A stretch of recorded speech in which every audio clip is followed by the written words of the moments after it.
Hello,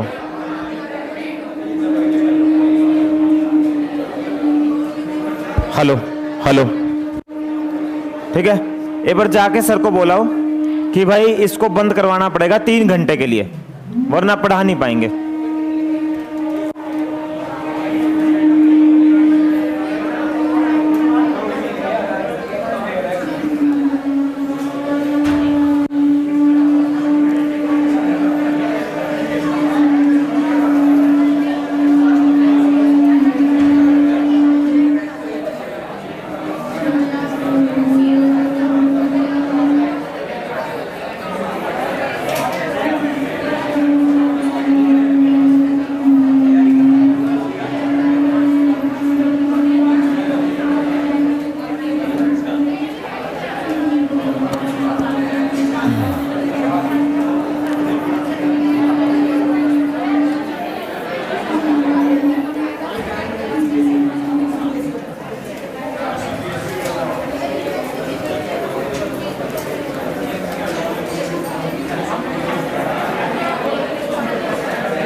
चलो भाई, बस क्लास में शांति। क्या हो गया? क्या हो रहा है? बताओ तो। कोई दिक्कत आ रही है? स्पार्किंग वगैरह तो नहीं है कहीं? चलो देखो, बस चलो नोट करो, क्वेश्चन करते हैं, फिर नया टॉपिक स्टार्ट करेंगे, ट्रेजेक्ट्री।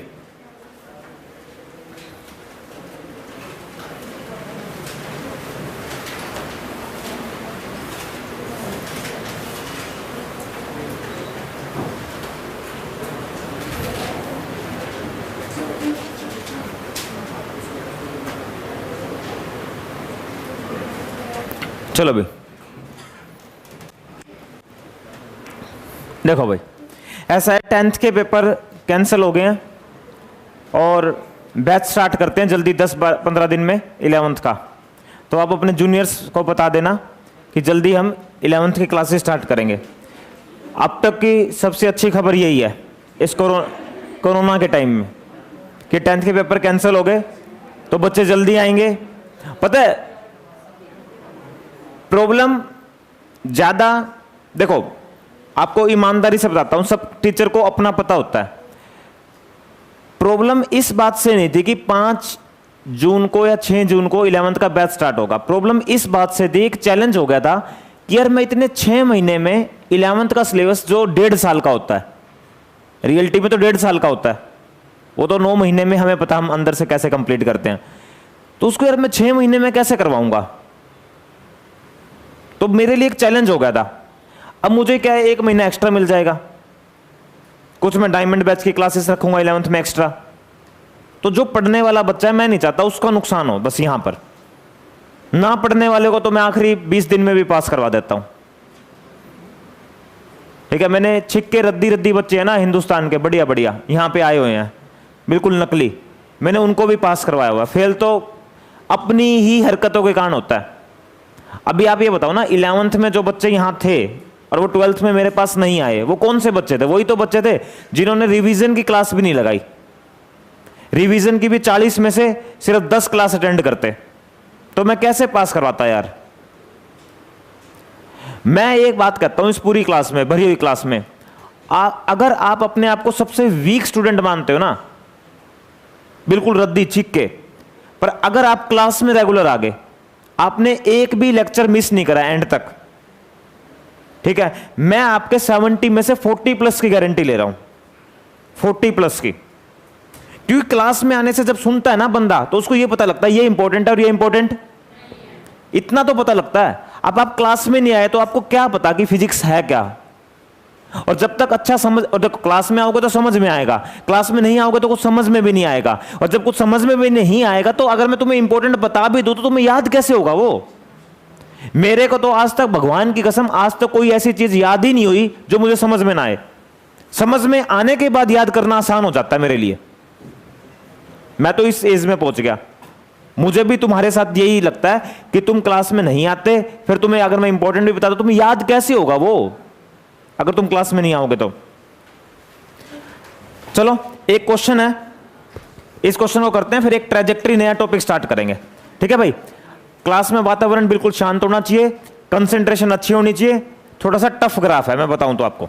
चलो भाई देखो, सुनो भाई ध्यान से। कह रहा है एक सिस्टम है, बोलो क्या एक, भाई अब सबका ध्यान बोर्ड पर देखो, लास्ट बेंच।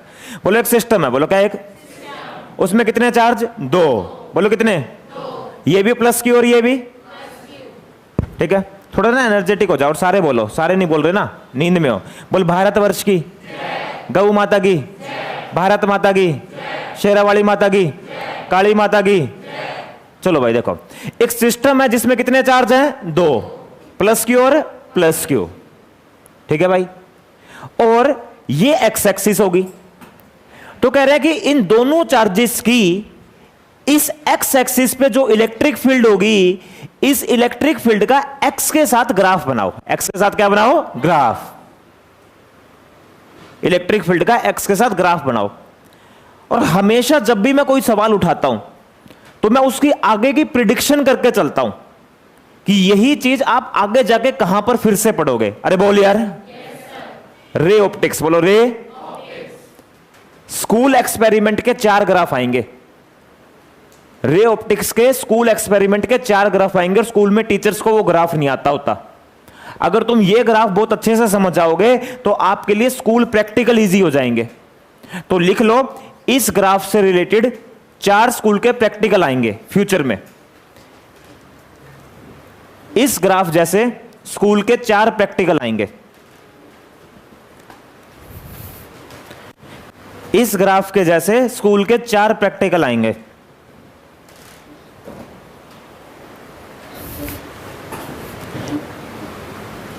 इस ग्राफ जैसे स्कूल में कितने प्रैक्टिकल आएंगे, 4। ठीक है, स्कूल में 4 प्रैक्टिकल आएंगे। चलो भाई बहुत बढ़िया। चलो भाई, हमें इलेक्ट्रिक फील्ड का दोस्तों किसके साथ ग्राफ बनाना है, एक्स के साथ। ठीक है, चलिए भाई, चलो भाई बोर्ड पर देखना ध्यान से कैसे बनाएंगे। बोलो सिस्टम में कितने चार्ज, कितने, मुझे ये बताओ सबसे पहले, ऐसा पॉइंट बताओ इस एक्स एक्सिस पे, ऐसा पॉइंट बताओ इस एक्स एक्सिस पे जहां पर इलेक्ट्रिक फील्ड 0। बताओ कौन सा, वो बताओ कौन सा, कौन सा। देखो ये जो पॉइंट होगा ना, ये पॉइंट, इस पॉइंट पर x 0, बोलो x, और इलेक्ट्रिक फील्ड भी 0, इलेक्ट्रिक फील्ड भी 0। इस पॉइंट पे x भी 0 और इलेक्ट्रिक फील्ड भी 0, तो पॉइंट यहां आ जाएगा। यहां पर x भी 0 है और इलेक्ट्रिक फील्ड भी 0 है। ठीक है भाई, आई थिंक यहां तक सब कुछ बहुत बढ़िया तरीके से आपको समझ में आ रहा है। अब आगे देखो, मुझे सोच के बताओ दोस्तों, इस पॉइंट पर, इस पॉइंट पर इन दोनों चार्जेस की नेट इलेक्ट्रिक फील्ड की डायरेक्शन राइट होगी या लेफ्ट होगी। इस पॉइंट पर राइट या लेफ्ट, राइट या लेफ्ट, थोड़ा लगाओ दिमाग। इस पॉइंट पर भाई लगाओ ना, इस पॉजिटिव चार्ज की और इस पॉजिटिव चार्ज की यहां पर नेट इलेक्ट्रिक फील्ड राइट होगी या लेफ्ट, राइट लेफ्ट। चलो एक काम करना, मेरे साथ बोलना, बोलो इस चार्ज की, बोलो इस चार्ज की राइट या लेफ्ट, राइट लेफ्ट, अवे बोलो, और इसकी भी, इसकी बोलो, इसकी भी, इसकी अवे ज्यादा, क्योंकि इससे दूरी क्या है, कम। अरे बोले, ठीक है। अगर ध्यान से देखें तो इस पॉइंट पर, इस पॉइंट पर इसकी अवे होगी पर इसकी भी अवे होगी, पर इससे दूरी कम है तो इसकी अवे ज्यादा, तो ई नेट इधर आएगा। अरे बोले, नहीं आया, इन दोनों के बीच में ई नेट इधर आएगा। यहां जाओ, यहां बताओ ई नेट कहां आएगा, राइट लेफ्ट, इससे यहां पर अवे, इस सर अवे, पर इसकी ज्यादा होगी क्योंकि दूरी कम है, तो ई नेट इधर आएगा।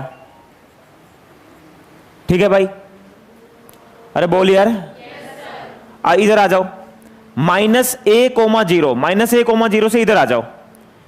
इस पॉजिटिव चार्ज की भी अवे, इस पॉजिटिव चार्ज की भी अवे, तो ई नेट इधर होगा। और इस a,0 से इधर चले जाओ, इस पॉजिटिव चार्ज की भी अवे, इस पॉजिटिव चार्ज की भी अवे, तो ई नेट इधर होगा। ये बताओ ईमानदारी से समझ आया? अरे सही बताओ, समझ आया? मेरे साथ फिर से बोलो। इनके बीच में ई नेट लेफ्ट, इनके बीच में ई नेट राइट, इससे इधर चले जाए तो ई नेट लेफ्ट, इससे इधर आ जाए तो ई नेट राइट। अरे बोले कमर तेरी लेफ्ट राइट, सुना है गाना कैसा? तो वही तो है ये उसी गाने की वजह से सवाल बना, मतलब उस सवाल पहले बना, गाना बाद में आया, तो वहीं से इंस्पिरेशन मिली डायरेक्टर को, जो भी है सिंगर है। देखो इससे इधर राइट मटका है, फिर लेफ्ट मटका है, फिर इधर राइट मटका है, फिर उधर लेफ्ट मटका है, ठीक है। अब इलेक्ट्रिक फील्ड वेक्टर है दोस्तों, बोलो इलेक्ट्रिक फील्ड क्या है? वेक्टर। तो यहां पर हमें प्लस माइनस का भी ध्यान रखना है। तो मैं लेफ्ट डायरेक्शन को नेगेटिव मान लेता हूं और राइट डायरेक्शन को पॉजिटिव मान लेता हूं, लेफ्ट डायरेक्शन को फिर नेगेटिव और राइट डायरेक्शन को फिर पॉजिटिव, ठीक है भाई। देखते रहना बोर्ड पर भाई, एकदम से ग्राफ बनेगा, बस सीधा बनता ही दिखाई देगा। और इस तरह ग्राफ बच्चों को थोड़े से कम ही समझ में आते हैं, पर तुम्हें आएगा अगर सही कंसंट्रेशन से समझोगे। देखो अब यार एक बात बताओ यार, अगर मान लो ये एक पॉइंट चार्ज है और मैं यहां से पूछता हूं कि भी आर डिस्टेंस पर इलेक्ट्रिक फील्ड कितनी होगी, तो आर डिस्टेंस पर जो इलेक्ट्रिक फील्ड होगी दोस्तों वो होगी KQ/R², KQ/R²। पर अगर मैं आपसे पूछूं कि इस पॉइंट चार्ज के ऊपरी बताओ इलेक्ट्रिक फील्ड कितनी होगी, इस पॉइंट चार्ज के ऊपरी, तो आर कितना पुट कर दोगे? 0। और जब आर 0 पुट करोगे तो ई क्या आएगा? इन्फिनिटी। अगर कोई आपसे पूछे इस पॉइंट चार्ज के ऊपरी बताओ, इस पॉइंट चार्ज के ऊपरी बताओ इलेक्ट्रिक फील्ड कितनी होगी, इस पॉइंट चार्ज के ऊपरी बताओ इलेक्ट्रिक फील्ड कितनी होगी, तो नॉट डिफाइन। पॉइंट चार्ज के ऊपर इलेक्ट्रिक फील्ड इस दुनिया में कोई नहीं बता सकता, किसी की औकात ही नहीं है इस पूरी दुनिया में, दम मैं तो बता दो, ठीक है। पॉइंट चार्ज के ऊपर इलेक्ट्रिक फील्ड कोई नहीं बता सकता, नॉट डिफाइन, ठीक है। अब बिल्कुल ध्यान से देखना बोर्ड पर भाई, बोर्ड पर देखा, क्या हम इस पॉजिटिव चार्ज के ऊपर इलेक्ट्रिक फील्ड निकाल सकते हैं? नहीं निकाल सकते, नॉट डिफाइन। और यहां भी नॉट डिफाइन, मतलब यहां इलेक्ट्रिक फील्ड बहुत ज्यादा होगी, इतना कंफर्म है, बहुत ज्यादा होगी, इंफिनिटी। और यहां भी बहुत ज्यादा होगी, इंफिनिटी, ठीक है भाई। बिल्कुल ध्यान से देखो, मैं इस -a,0 से, बोलो -a,0 थोड़ा सा राइट जा रहा हूं, थोड़ा सा कहां जा रहा हूं? बिल्कुल थोड़ा सा राइट, -a,0 से थोड़ा सा राइट। तो सोच के बताओ, अगर मैं थोड़ा सा राइट जाता हूं तो इलेक्ट्रिक फील्ड पॉजिटिव है नेगेटिव? बोलो क्या है? बोलो क्या है? और इस -a,0 से थोड़ा सा अगर मैं लेफ्ट आऊं तो क्या है? नेगेटिव। -a,0 पर इधर राइट है और जस्ट इधर क्या है? लेफ्ट, डायरेक्शन बदल रही है। -a,0 के जस्ट इधर राइट है और -a,0 के जस्ट इधर क्या है? लेफ्ट। तो मैं अब आप लोगों से एक पॉइंट पूछने वाला हूं, सोच समझ के बताना पॉइंट कहां से पड़ेगा। जैसे छोटी क्लास में आपसे पूछ नहीं लेती थी मैडम 2,1 कहां पड़ेगा, x 2 हो गया, y कितना हो गया? 1। तो मैं आपसे एक पॉइंट पूछ रहा हूं, कोई बच्चा मुझे बता सकता है ये पॉइंट कहां पड़ेगा? -a, plus infinity, -a, plus infinity, ये पॉइंट बताओ कहां से पड़ेगा? देखो यहां तो कितना हो गया दोस्तों? माइनस, पर प्लस इंफिनिटी कहां पड़ेगा? बहुत ऊपर, ठीक है। तो अरे बोले प्लस इंफिनिटी ऊपर पड़ेगा। तो देखो माइनस, मैं क्या बोलने वाला हूं ध्यान से सुनना, -a,0 के जस्ट राइट, जस्ट बिल्कुल जस्ट राइट, क्या मैं बोल सकता हूं जस्ट राइट, बिल्कुल just right electric field positive है, और बोल सकता हूं इलेक्ट्रिक फील्ड होगी प्लस इंफिनिटी, प्लस, क्योंकि जस्ट राइट कहीं ना कहीं चार्ज के ऊपर ही है। अरे बोले जस्ट राइट कहीं ना कहीं चार्ज के, और इलेक्ट्रिक फील्ड पॉजिटिव है तो प्लस इंफिनिटी। और -a, के जस्ट लेफ्ट, -a, के जस्ट इलेक्ट्रिक फील्ड नेगेटिव है, और मैं इस नेगेटिव इलेक्ट्रिक फील्ड को मान सकता हूं माइनस इन्फिनिटी। अरे बोले नहीं आया तो देखना पॉइंट्स, पॉइंट्स देखना जस्ट राइट, कहीं नहीं होगा पॉइंट प्लस इन्फिनिटी, इसके कोऑर्डिनेट हो गए -a कोमा प्लस इन्फिनिटी, पर इसको यहां इसलिए नहीं मिलाया क्योंकि इन्फिनिटी के बारे में किसी को नहीं पता। और इसके जस्ट इधर इलेक्ट्रिक फील्ड नेगेटिव तो माइनस इन्फिनिटी। देखते रहना भाई, रुक तो जाओ, बोर्ड पर देखते रहो, अभी बात नहीं बनेगी। अच्छा, अगर मैं इन्फिनिटी पर चला जाऊं, कहां चला जाऊं? अगर r इन्फिनिटी हो जाए तो E कितना हो जाएगा? 0। तो जब डिस्टेंस इन्फिनिटी हो जाएगा, x माइनस इन्फिनिटी हो जाएगा इस तरफ, तो इलेक्ट्रिक फील्ड ऑलमोस्ट 0 हो जाएगी। तो पॉइंट यहां आएगा। जैसे जैसे x इधर बढ़ता जाएगा बढ़ता जाएगा बढ़ता जाएगा, इलेक्ट्रिक फील्ड घटती जाएगी, और माइनस इन्फिनिटी जब x हो जाएगा माइनस इन्फिनिटी, तो वहां ऑलमोस्ट इलेक्ट्रिक फील्ड 0 हो जाएगी, क्योंकि जब डिस्टेंस इन्फिनिटी होगा तो इलेक्ट्रिक फील्ड 0 होगी। इसी तरह से यहां आ जाओ, इसके जस्ट इधर इलेक्ट्रिक फील्ड नेगेटिव है, तो पॉइंट इधर आएगा। जस्ट इधर इलेक्ट्रिक फील्ड क्या है? पॉजिटिव, तो पॉइंट यहां आएगा। और प्लस इन्फिनिटी पे 0 इलेक्ट्रिक फील्ड। तो जब इन सभी पॉइंट्स को मिलाया जाएगा तो प्यारे साथियों देखो ग्राफ इस तरह से आएगा।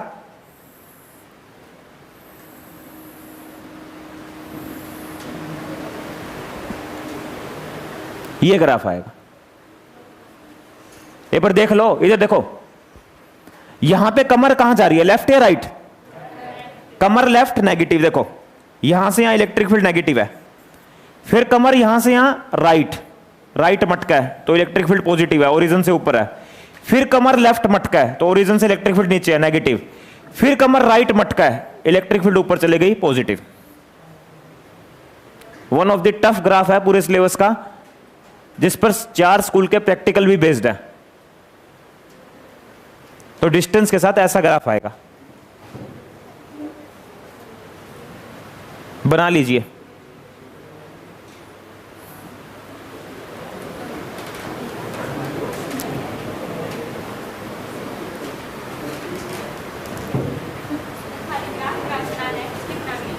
क्या है? ग्राफ बनाना है बस।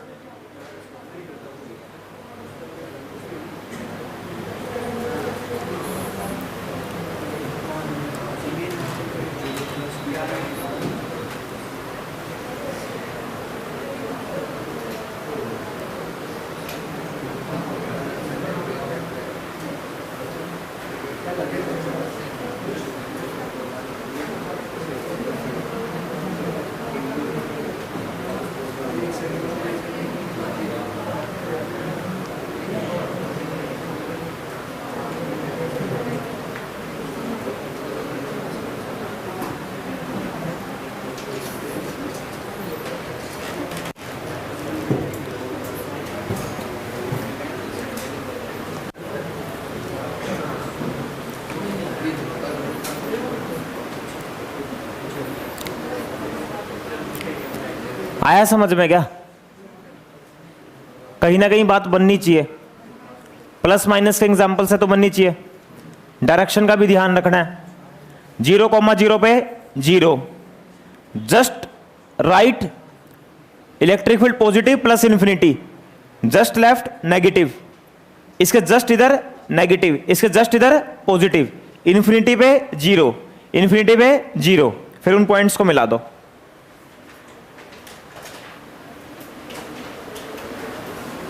इसी तरह से दिमाग लगाना पड़ेगा आपको। यहां पर ऐसे ऐसे 3-4 ग्राफ आपको मिल सकते हैं अलग अलग जगह, पर सबका कॉन्सेप्ट सेम रहेगा।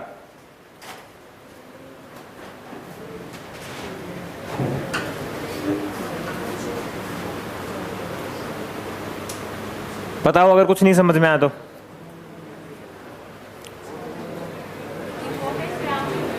ठीक है, इंपॉर्टेंट तो क्या कह सकते हैं।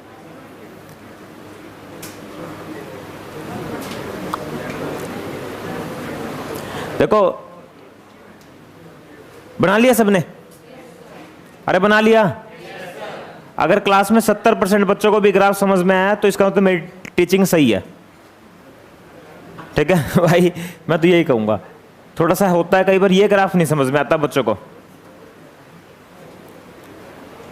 देखो अच्छा एक बात और सुनो, देखो मैं ना आपको एक जबरदस्त बात बताता हूं आज। देखो आजकल ना इसका बहुत ट्रेंड चलता है, और खासकर लास्ट टाइम में,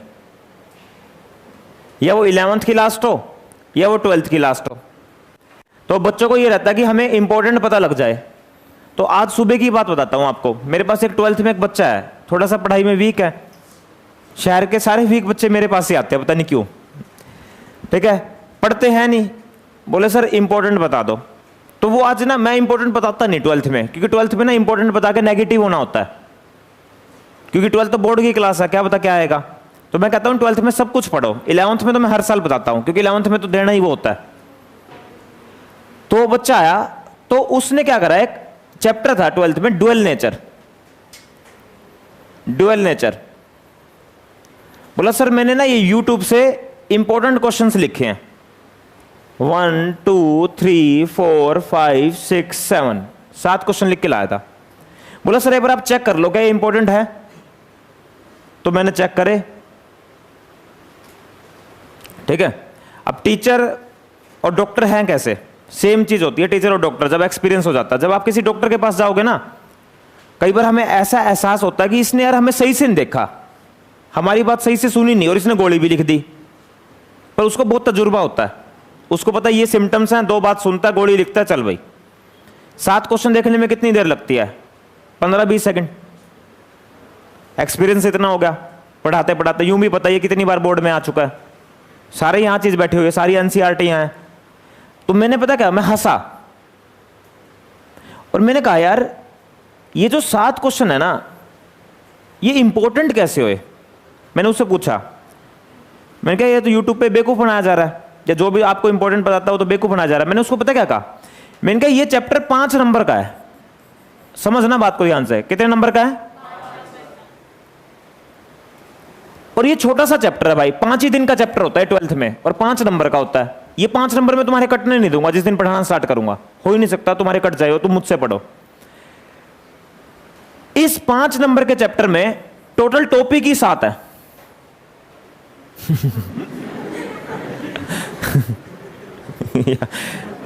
और वो सारे लिखे हुए हैं, बस उसको क्वेश्चन बना के लिख दिया। यार मैंने कहा, मैंने उसका सिंपल सा जवाब दिया, मैंने उसको बहुत अच्छा जवाब दिया और सिंपल सा जवाब दिया। मैंने कहा तू एक काम कर, ये तो बहुत इंपॉर्टेंट क्वेश्चंस है भाई, तू ऐसे ऐसे सारे लिख ले और तू इनको कर ले, तेरे 40+ मार्क्स आ जाएंगे। मैं लिख के दे रहा हूं 70 में से, क्योंकि कुछ चैप्टर ऐसे हैं, 5-6 चैप्टर जो बहुत छोटे हैं और उनमें इंपॉर्टेंट सारे ही लिख दिए, थ्योरेटिकल, न्यूमेरिकल्स को छोड़ दो तो नंबर कटेंगे कहां से भाई। एक बात बताओ, एक सेमीकंडक्टर चैप्टर है, मैं तुम्हें पढ़ाऊंगा, उसमें भगवान की कसम मैक्सिमम 10 क्वेश्चन बनते हैं और इनमें से 3 आने हैं।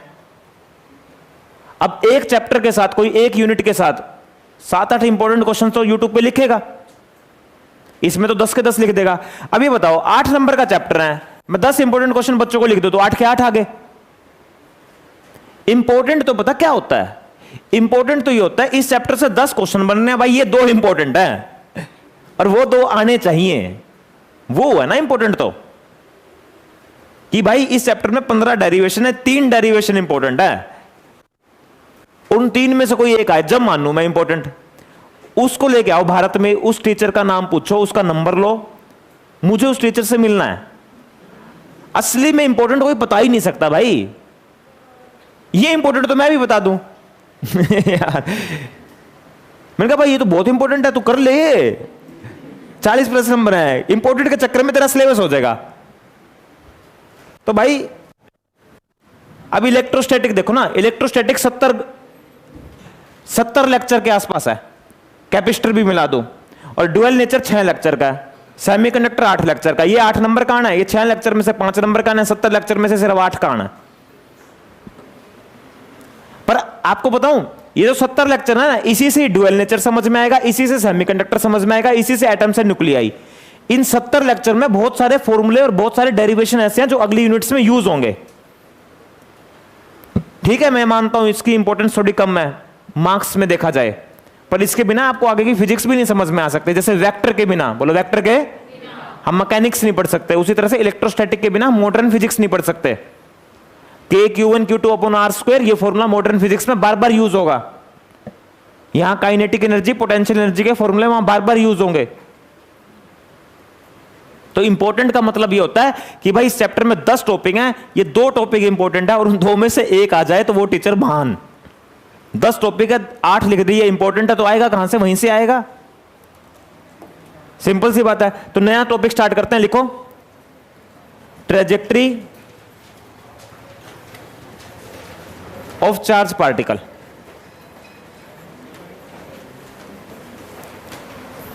Trajectory of charge particle, trajectory of charge particle.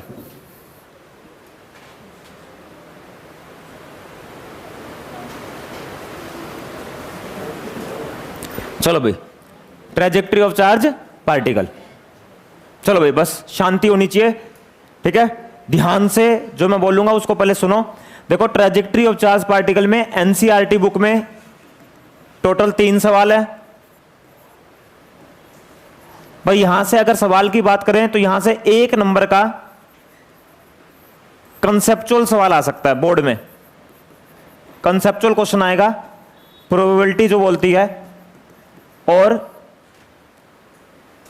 या फिर एक ऑब्जेक्टिव क्वेश्चन आ सकता है कॉम्पिटिटिव लेवल पर।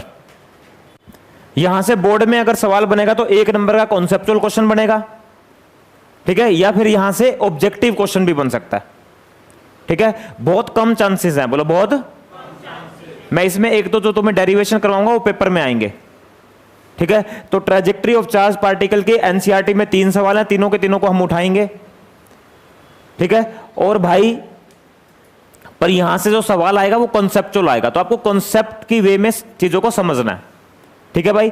चलिए देखो, ट्रेजेक्ट्री ऑफ चार्ज पार्टिकल, 3 तरह की ट्रेजेक्ट्री बोली गई। लिखो, अगर चार्ज पार्टिकल की इनिशियल स्पीड 0 है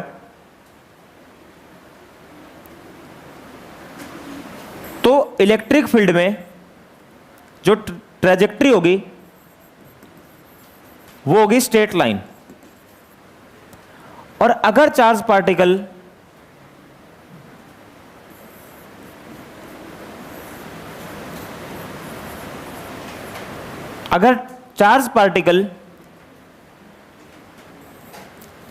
की इनिशियल वेलोसिटी और इलेक्ट्रिक फील्ड के बीच में एंगल या 0 या 180 हो, लिखो,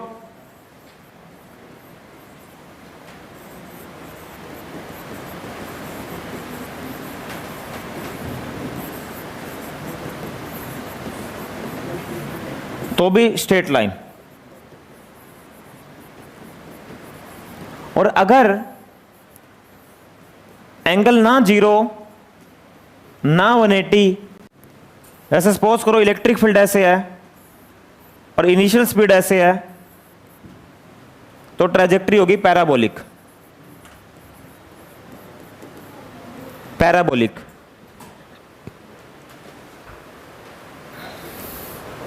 और इसके बाद एक बहुत खतरनाक कॉन्सेप्ट वो लिखना है फिर,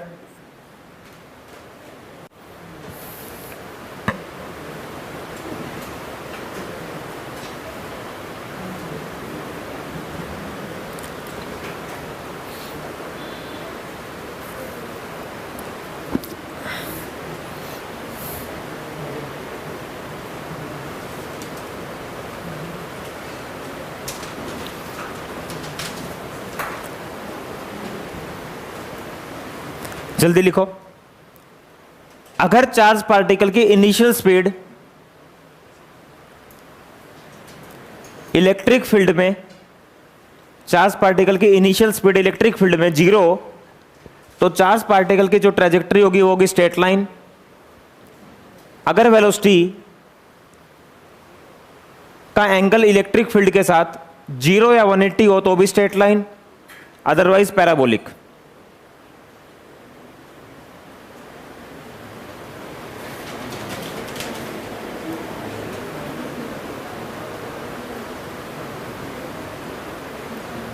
इसके बाद जो मैं लिखवा रहा हूं वो लिखो कॉन्सेप्ट, लिखो, चार्ज पार्टिकल, लिखो, बहुत जबरदस्त कॉन्सेप्ट है। Charge particle always try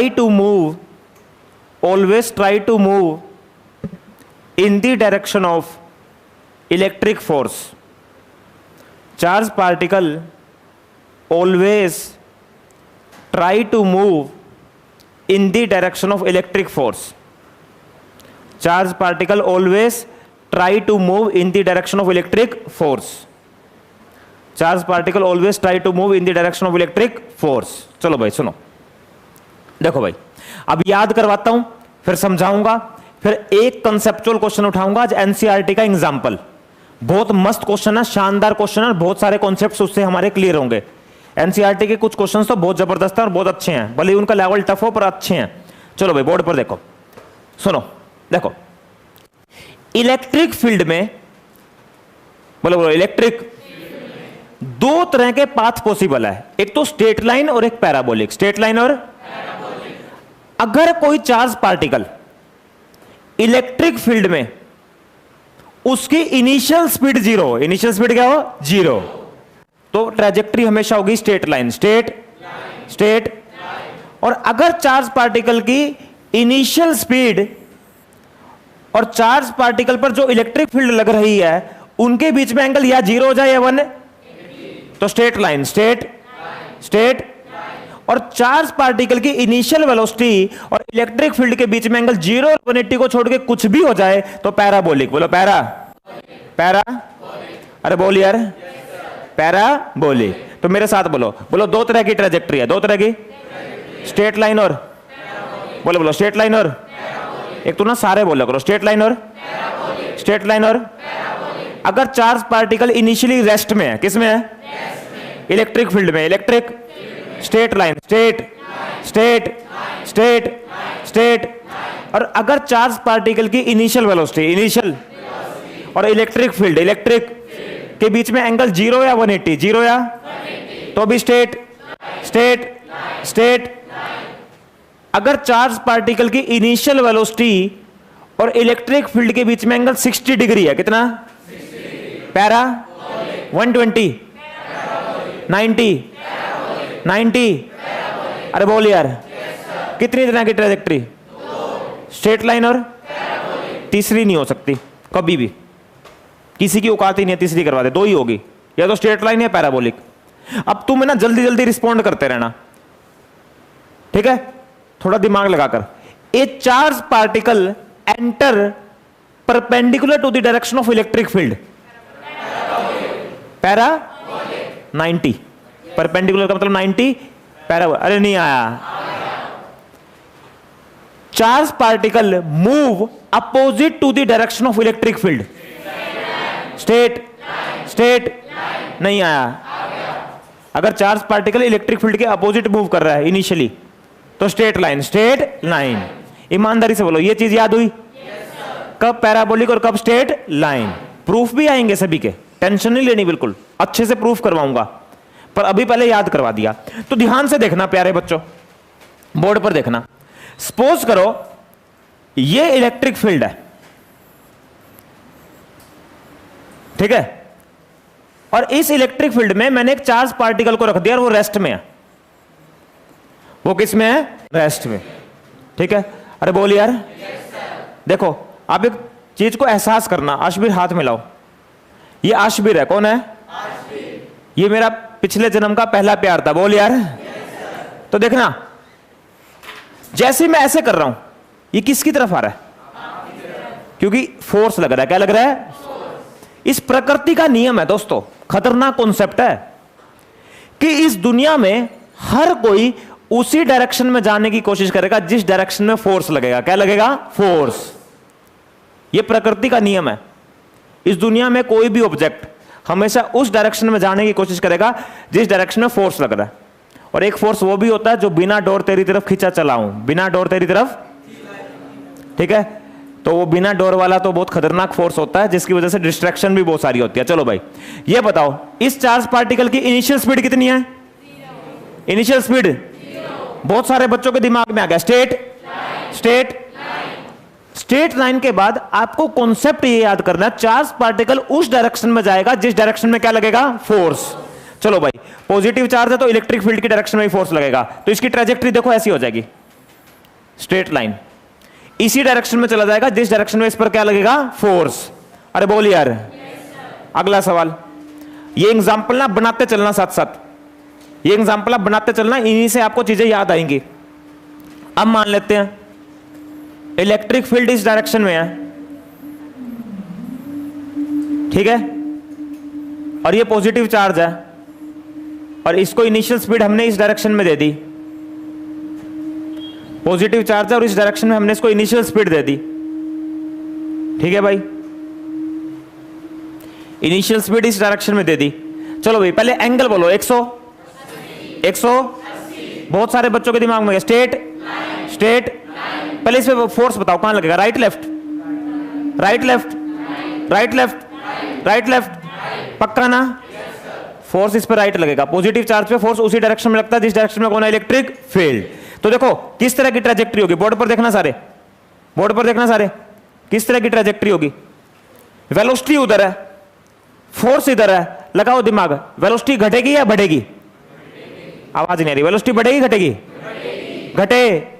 velocity इधर है, फोर्स इधर है, तो डेफिनेटली वेलोसिटी घटेगी।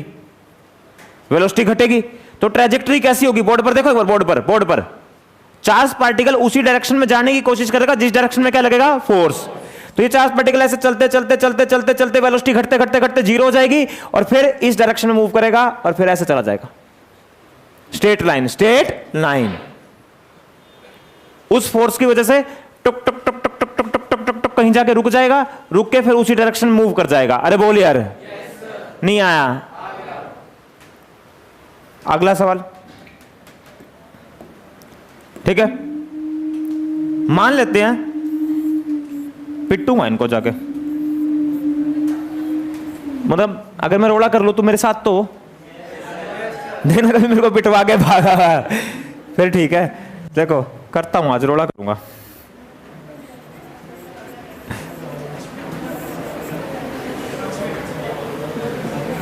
चलो भाई, क्या कह रहा है मैंक,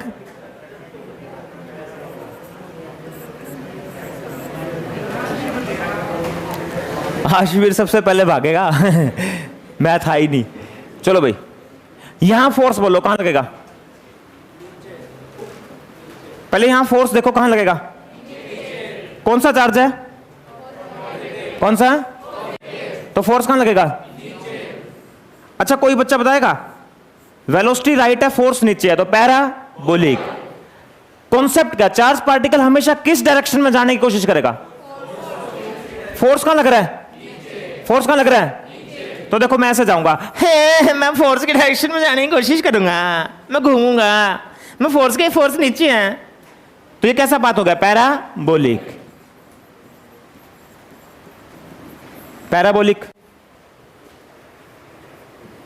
बोलो पैराबोलिक।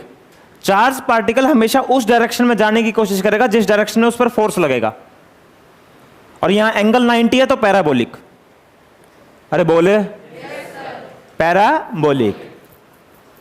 पॉजिटिव चार्ज है तो फोर्स सेम डायरेक्शन में लगेगा, नेगेटिव है तो अपोजिट में लगेगा। कुछ भी याद करने का नहीं है भाई, मां की कसम पूरी फिजिक्स पढ़ा जाऊंगा पर कुछ याद ही नहीं करना पड़ेगा, ठीक है, सब कुछ कॉन्सेप्ट से चल रहा है। अगला सवाल, तुम ट्रेजेक्टरी बना के दिखाना, मैं तुम्हें क्वेश्चन दे रहा हूं, ये इलेक्ट्रिक फील्ड है, अगर तुमने ये सवाल कर दिया तो मुझे ही लगेगा तुम्हें ट्रेजेक्टरी बनानी आ गई। इलेक्ट्रॉन है, स्पीड ऐसे दे दी, ट्रेजेक्टरी बना के दिखाओ।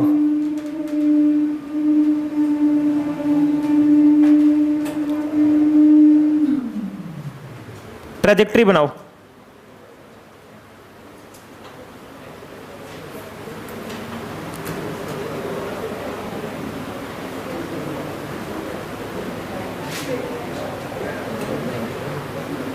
कहां जाएगा बताओ, नेगेटिव है पॉजिटिव, तो इलेक्ट्रिक फील्ड के बिल्कुल अपोजिट डायरेक्शन में क्या लगेगा, फोर्स। वेलोसिटी इधर है, फोर्स ऐसे लग रहा है, तो मैं ऐसे घूमूंगा। किसी ने ऐसे ही बनाया था? वेरी गुड, बहुत बढ़िया। फोर्स की डायरेक्शन में जाने की कोशिश करूंगा, पैराबोलिक, पैराबोलिक। ये बना के दिखाओ। ये प्रोटॉन है, ऐसे वेलोसिटी दे दी, प्रोटॉन है, तो फोर्स ऐसे लगेगा इलेक्ट्रिक फील्ड की डायरेक्शन में, पैराबोलिक। ठीक है भाई, पैराबोलिक। तो फाइनली प्यारे बच्चों, आई थिंक कि आपको ट्रेजेक्ट्री बनानी आ गई। अगर मैं आपको कोई भी सवाल दे दूं तो शायद से आप ट्रेजेक्ट्री बहुत अच्छे से बना सकते हो। बस आपको किस डायरेक्शन में घुमाना है, फोर्स देख लो किस डायरेक्शन में है, और फोर्स की डायरेक्शन में घुमाओ जिस डायरेक्शन में फोर्स लग रहा है। इस दुनिया में हर कोई उसी डायरेक्शन में जाने की कोशिश करेगा जिस डायरेक्शन में क्या लगेगा, फोर्स। और सबसे खतरनाक फोर्स है जो बिना डोर तेरी तरफ खींचा चला हूं, मतलब जो प्लस माइनस के बीच में, वो भी तो खतरनाक फोर्स ही है। बिना रस्सी के प्लस यहां बैठा है, माइनस अपने आप आ रहा है, तो ये भी खतरनाक फोर्स ही है। चलो भाई सवाल स्टार्ट करते हैं, बिल्कुल बेसिक से करेंगे। लिखो क्वेश्चन नंबर 1। आज एक ही सवाल कराऊंगा, एनसीईआरटी का एग्जाम्पल, और कंसेप्चुअल सवाल है और बहुत इंपॉर्टेंट है। ये ऑब्जेक्टिव में भी बनता है और बन सकता है। काफी सारे ऑब्जेक्टिव सवाल आ चुके हैं इस टॉपिक पर, नीट के पेपर में भी सवाल आ चुका है यहां से।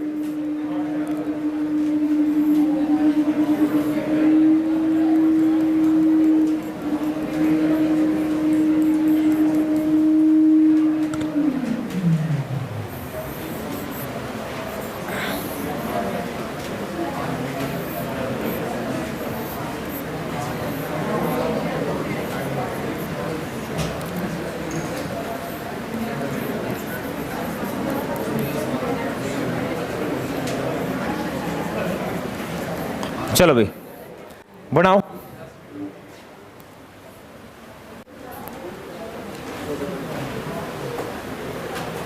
क्वेश्चन बनाओ।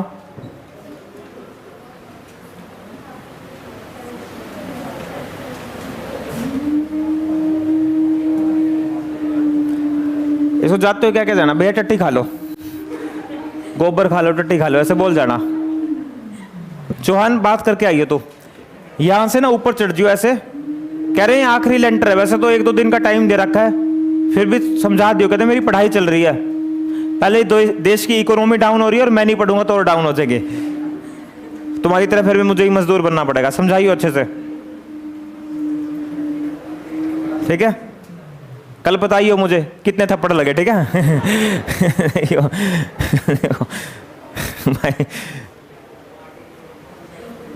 चलो भाई देखो भाई, सवाल समझो पहले, बस अब बोलना नहीं है, ध्यान से सवाल समझो। और सबसे पहले तुम्हारे दिमाग में जो क्लिक करना चाहिए, देखते हैं वो क्लिक करता है नहीं करता। चलो भाई, ये 2 प्लेट्स है, बोलो 2 क्या है? इनके बीच में यूनिफॉर्म इलेक्ट्रिक फील्ड है ई नॉट। जो इलेक्ट्रॉन है वो लोअर प्लेट की तरफ रेस्ट में है, और जो प्रोटॉन है वो अपर प्लेट की तरफ रेस्ट में है। पहले तो सभी प्यारे बच्चे बताओगे, अगर ये दोनों रेस्ट में है, दोनों, तो इनकी ट्रेजेक्ट्री के बारे में बोलो। स्टेट। तो फर्स्ट पार्ट लिखो trajectory of both electron and proton. Trajectory of both electron and proton is straight line. Trajectory of both electron and proton is straight line. Trajectory of both electron and proton is straight line. शायद से ना ये patience check कर रहे हैं मेरा, है ना? कि इस बंदे में कितनी सहन शक्ति है। और करो। और तेज, रुक गए। देखो, अरे समझ आ रहा है?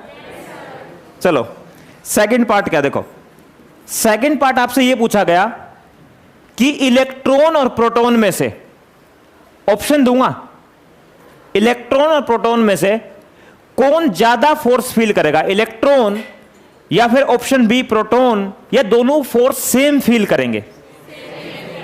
पहले बताओ फोर्स क्या होता है? Charge into electric, charge into electric. ये बताओ इलेक्ट्रॉन का चार्ज हो या प्रोटॉन का? इलेक्ट्रॉन का या दोनों पे चार्ज मॉडुलस में क्या होता है? सेम। दोनों पे जो चार्ज होता है वो मॉडुलस में सेम होता है। मॉडुलस में क्या होता है? सेम। अगर इलेक्ट्रॉन के चार्ज की बात करें तो वो -1.6 इंटू 10⁻⁻19 कूलम होता है, और प्रोटॉन के चार्ज की बात करें तो प्रोटॉन का चार्ज होता है 1.6 इंटू 10⁻⁻19 कूलम, और दोनों पे इलेक्ट्रिक फील्ड सेम लग रही है। तो मैं क्या लिख सकता हूं? इलेक्ट्रॉन पे जो फोर्स होगा वो modulus of this into electric field E not, और प्रोटॉन पर जो फोर्स होगा, प्रोटॉन पे जो चार्ज होता है वो ई होता है इंटू ई नॉट। तो दोनों पे जो फोर्स लगेगा प्यारे साथियों वो सेम लगेगा। और ये फोर्स कौन सा फोर्स है? Electric force. ये इलेक्ट्रिक फोर्स है, ये इलेक्ट्रिक फोर्स है। तो दोनों पे फोर्स सेम लगेगा। तो लिख लो both charge feel same force. Both charge feel same force. दोनों के दोनों चार्ज सेम फोर्स फील करेंगे। Both charge feel same force. क्यों सेम फोर्स फील कर रहे हैं? क्योंकि दोनों पे चार्ज, दोनों को चार्ज, दोनों पे चार्ज, दोनों की इलेक्ट्रिक फील्ड भी सेम। दोनों की इलेक्ट्रिक फील्ड भी सेम है और दोनों पे चार्ज भी सेम है, इसलिए दोनों के दोनों सेम फोर्स फील करेंगे। ठीक है प्यारे बच्चों, ईमानदारी से बोलो, समझ आया? चलो थर्ड लिखो। थर्ड, खुद बताओ किसकी एक्सेलरेशन ज्यादा होगी, इलेक्ट्रॉन की या प्रोटॉन की? किसकी एक्सेलरेशन ज्यादा होगी, इलेक्ट्रॉन की या प्रोटॉन की? इलेक्ट्रॉन या प्रोटॉन? लगाओ दिमाग, इलेक्ट्रॉन की या प्रोटॉन की? लगाओ दिमाग।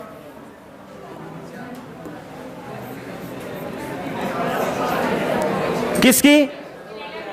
इलेक्ट्रॉन वाले हाथ खड़े करो, हाथ नीचे। प्रोटॉन वाले? Very good very good. अरे भाई मैं कई बार बोलता हूं गलत बोलो पर बोलो। प्रोटॉन वाले? तीन ही थे, 1 2 3, कोई नहीं आया एकदम से, है ना। चलो इधर देखो, एक्सेलरेशन कैसे लिखोगे? Force upon mass. इलेक्ट्रॉन के मास से डिवाइड कर दो। इसी तरह से प्रोटॉन की एक्सेलरेशन क्या हो गया? प्रोटॉन पे फोर्स भी सेम लगेगा, प्रोटॉन के मास से डिवाइड कर दें। लगाओ भाई दिमाग, इन दोनों की शक्ल देखो। एक्सेलरेशन होता है फोर्स अपॉन मास, बोलो फोर्स अपॉन। और हम जानते हैं इलेक्ट्रॉन का मास, बोलो इलेक्ट्रॉन का। और प्रोटॉन का मास सेम होता? सेम होता? मास तो अलग अलग होता है, इलेक्ट्रॉन का अलग होता है, प्रोटॉन का अलग होता है। तुम ही बताओ किसका मास ज्यादा होता है? किसका? प्रोटॉन। प्रोटॉन का मास इलेक्ट्रॉन के मास से ज्यादा होता है। प्रोटॉन का मास इलेक्ट्रॉन के मास से ज्यादा होता है, सबको पता है। तो बताओ अगर प्रोटॉन का मास, बोलो बोलो प्यारे बच्चों, प्रोटॉन का अगर ज्यादा होगा तो प्रोटॉन की एक्सेलरेशन क्या होगी? कम। तो प्रोटॉन की एक्सेलरेशन कम होगी, ठीक है। प्रोटॉन की एक्सेलरेशन इलेक्ट्रॉन से कम होगी, क्योंकि इलेक्ट्रॉन हल्का है और प्रोटॉन भारी है और फोर्स दोनों पे सेम लग रहा है, तो इलेक्ट्रॉन की एक्सेलरेशन ज्यादा होगी प्रोटॉन से। अरे ईमानदारी से बोलो, समझ आया? चलो लगा लो दिमाग, कौन तेज दौड़ेगा, इलेक्ट्रॉन या प्रोटॉन? Electron proton? चलो इलेक्ट्रॉन पे फोर्स बोलो, ऊपर या नीचे? ऊपर नीचे? इलेक्ट्रिक फील्ड नेगेटिव है तो फोर्स? इलेक्ट्रिक फील्ड नीचे, पॉजिटिव है तो फोर्स नीचे। वैसे ना देसी दिमाग लगा दो गांव का, देसी दिमाग लगा के गांव का जल्दी से बताना, ये ऊपर वाली प्लेट को हिट करेगा, ये नीचे वाली प्लेट को हिट करेगा, कौन जल्दी हिट करेगा? कौन? तुमने कैसे सोचा? क्योंकि इलेक्ट्रॉन की एक्सेलरेशन क्या है? ज्यादा। देसी दिमाग, गांव का दिमाग, जो तेज दौड़ेगा वो जल्दी हिट करेगा, जो तेज दौड़ेगा वो ही रेस जीतेगा। अरे बोल यार, कई बार ऐसे ऐसे सवाल भी होते हैं ऑब्जेक्टिव में, इनमें से कौन रेस जीतेगा? तो रेस तो वही जीतेगा जिसकी एक्सेलरेशन ज्यादा होगी, वो जल्दी जल्दी एक्सेलरेट करेगा, उसकी जल्दी जल्दी स्पीड बढ़ेगी, वो कम समय में ज्यादा डिस्टेंस कवर करेगा। अरे बोल यार, नहीं आया? फोर्थ पार्ट लिखो, फोर्थ पार्ट। फोर्थ पार्ट लिखो,